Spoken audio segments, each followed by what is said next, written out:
anyway. What are the greatest things in your life? Hmm. My partner and kittens come to mind instantly. Hi, I was also going straight to the dog, A and beautiful dog setup. unfortunately no longer with Bella, Mm. although she was a great thing in my life. I loved that she I featured don't think very we've heavily. mentioned on the podcast yet that Bella isn't here anymore. She has Oh, not yeah. co-hosted for a couple of weeks because she is unfortunately no longer with us. Yes, and we She miss got her very crawling ill around you very and quickly. giving you acupuncture I and trying know. to feature very heavily in most of our earlier flat whites. I know. And then she got very ill, and then I had to say goodbye, which is Mm, very sad. yeah. Um, so if you have been wondering where our co-host has disappeared off to, well, she's now at where do I mean, I know Rainbow dogs go to, Bridge. She goes yeah, to I was gonna Rainbow say Bridge. dogs go to like the big farm in the sky. I don't know where cats go. Yeah, I'm not sure. I'm not sure. No, that's where she is, wherever cats go.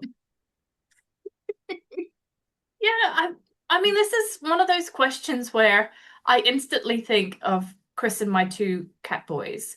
But then I'm like, what else?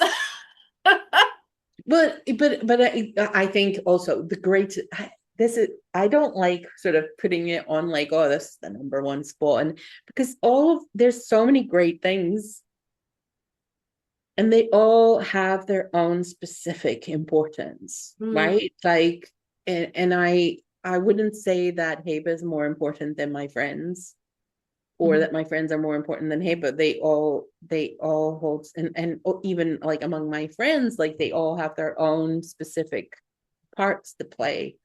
Yeah. Um, And I naturally go to things like, but I think there's other things like the creative, weird brain that I have that I think is actually a huge asset, but I never think of it that way. I kind of, it can get lost. It can go down rabbit holes. It can be, never, a you can brute. never go down rabbit holes. You don't do tangents. But in the context of business, that is such an asset to me that I never recognize as a good thing. Until recently, until we started talking more about those positive things that do come out of how you are and the way that you are curious about ideas and often someone will start talking about something and my brain is sort of zinging all the time going, oh, I've got some great thoughts for that person, or I want to share something with them that could help them, or and it never turns off. I must say, over the years, my this thing that happens with my brain never turns off. But I'm now realizing how brilliant it can be now that I focus in on the visual, on the blueprints that I'm now doing, and how valuable that is there. So in context, it has a lot of value in those specific places. It's like you and your artworks and things. I mean, it's absolutely brilliant, some of the creative stuff that you come up with. And those wonderful ideas that you have about how to share stories. I think part of why we don't always see it is because it's so normal to us, because this is just how our brain works. Mm. This is just what we are able to do. So we don't always see how magical that is, because we just assume that everybody thinks the same way, right? I mean, we're And, not and it blowing turns smoke up out each other's they asses, don't. by the way. This is not the point of saying this. No, no, no, no. But like, but sometimes and I think this goes to that, to what are the great things in your life. Like, we often take a lot of things for granted, Mm. uh and I think there's something really special about taking moments in your day to just really appreciate, oh, this is really good. Like, I had a work friend check in with me recently, and I realized, oh, she really does this like every other week or so. She sends me a message to ask how I'm getting on, and and I really appreciate it. I really like it. It's wonderful, and and I hadn't quite realized how impactful it is to have someone just every so often send you a message, hey, how are things on your end? Mhm.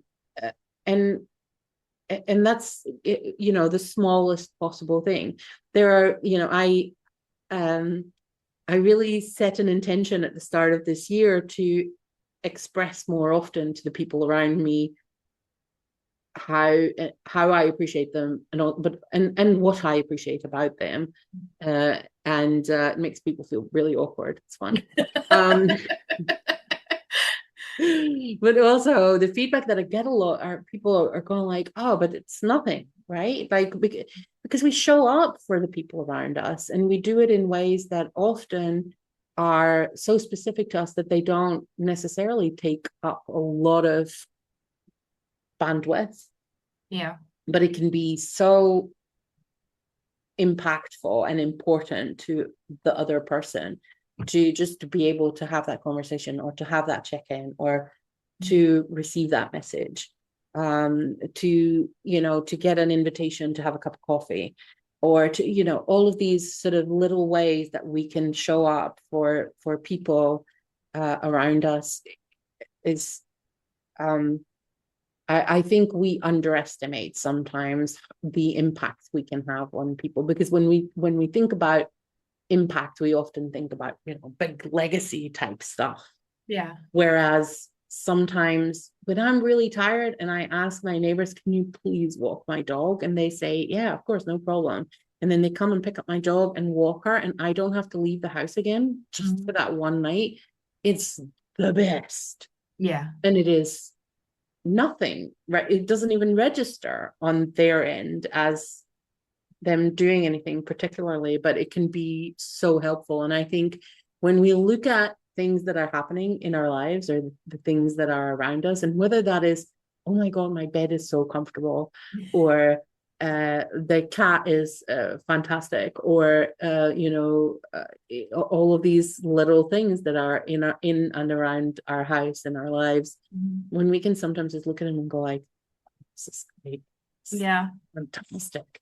I I think think it's in there's other things in business as well that can help others, like little gestures of following them on social media or commenting on something or telling them that they're doing a good job and knowing that it's a big deal for them to get something like that back. But for you, it's not a lot of effort, but those sorts of tangible, you know, quality type activities, I think we do take them for granted, and you sometimes do it without realizing that there's so much meaning behind it to someone else. But I think yeah, getting in the habit in business of acknowledging other people, and letting them know that you're supporting them is always a wonderful thing to do.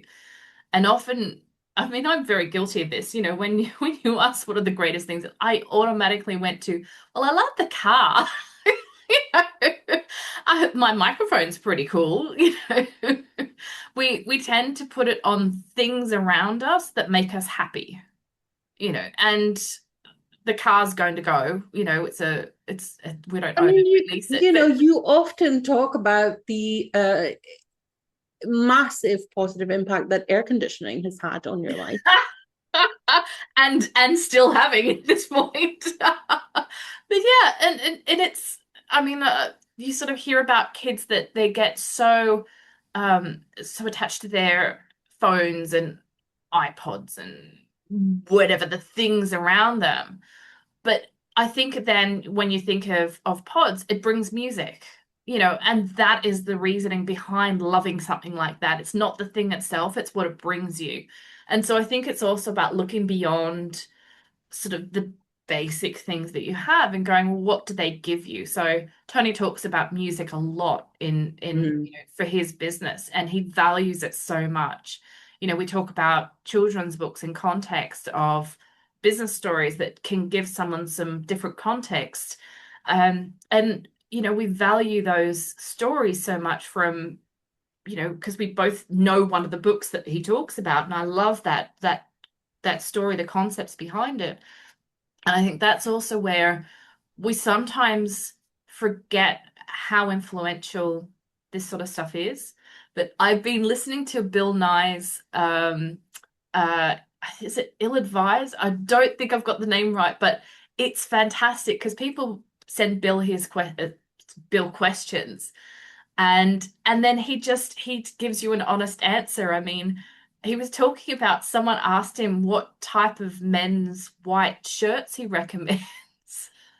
And then he went Okay. into like the reasoning behind why he likes what he likes, like the style that he likes is from the 1940s. He then gave some stores that he knows you can get some really good quality, but and then it was like generational stuff. It was all over the place, but it was, he has so much life, life something, whatever the word is, that in context of something so simple as someone asking about a shirt, he gives these beautiful stories of, you know, you can always hear him thinking about memories that are coming back from, finding this fabulous shirt that he wore. And I really like that, the way that you sort of thinking about things differently in different contexts from people, and the memories then, and the joy that you can have by those memories.